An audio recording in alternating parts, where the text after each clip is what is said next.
Hello everyone. ఇద్దరు వ్యక్తులు ఒక ల్యాండ్కి సంబంధించినటువంటి అగ్రిమెంట్ చేసుకున్నారు.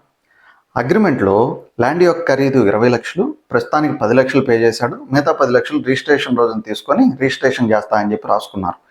రిజిస్ట్రేషన్ రోజు దగ్గర పడింది. ఇతను రిజిస్ట్రేషన్ చేయనన్నాడు.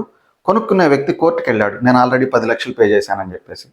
ఇద్దరు కలిసి కోర్టుకు వాయిదాలకు అటెండ్ అవుతున్నారు. ఓ సంవత్సరం పాటు గడిచింది. తర్వాత కొనే వ్యక్తి కోర్టులో ఏం చెప్పారంటే, నేను రిజిస్ట్రేషన్ చేయడానికి రెడీగా ఉన్నాను, దయచేసి ఈ కేసును మీరు లోక్ అదాలత్కి రిఫర్ చేయండి, లోక్ అదాలత్లో మేము సెటిల్ చేసుకుంటాం అంటారు. కోర్టు కూడా ఈ కేసును లోక్ అదాలత్కి రిఫర్ చేస్తుంది. ఇద్దరు మ్యూచువల్గా సెటిల్ చేసుకుంటారు.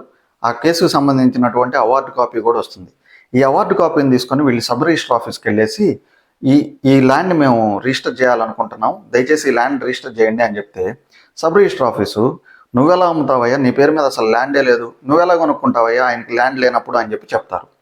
వీళ్ళిద్దరూ కలిసి ఏం చేస్తారంటే హైకోర్టుకి వెళ్ళి, మాకు ఆల్రెడీ నా పేరు మీద ల్యాండ్ పొజిషన్ ఉంది, దానికి సంబంధించి డాక్యుమెంట్స్ కూడా కోర్టులో వేస్తున్నాము, ఇప్పుడు కోర్టు నుంచి అవార్డు కూడా వచ్చింది, జడ్జిమెంట్ కాపీ కూడా ఉంది, ఇతనికి అమ్ముకోమని చెప్పేసి వీళ్ళేమో సబ్ రిజిస్టర్ ఆఫీస్లో అమ్మనంటున్నారని చెప్పి హైకోర్టుకి వెళ్ళి రిట్ వేస్తారు.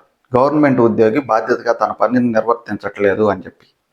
నిజానికి ఇందులో జరుగుతుంది ఏంటంటే, రెండు పార్టీలు కోర్టును మోసం చేస్తున్నాయి, గవర్నమెంట్ని మోసం చేస్తున్నాయి. అది కాకుండా వాళ్ళ మీద దొంగ కేసులు పెడుతున్నాయి.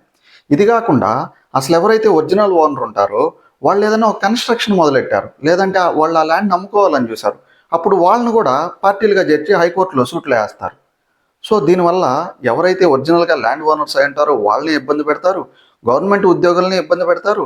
వీళ్ళకి మాత్రం కావాల్సినటువంటి డాక్యుమెంట్స్ని జ్యుడిషియల్గా అంటే లీగల్గా సంపాదించుకునే ప్రయత్నాలు చేస్తుంటారు. ఇటువంటి మోసాలన్నీ సొసైటీలో ల్యాండ్స్కి సంబంధించినవి చాలా విపరీతంగా పెరిగిపోయాయి. కాబట్టి మీరు ఏదైనా ఒక ల్యాండ్ కొనుక్కుంటున్నప్పుడు అడ్వకేట్ యొక్క సలహా తప్పనిసరి.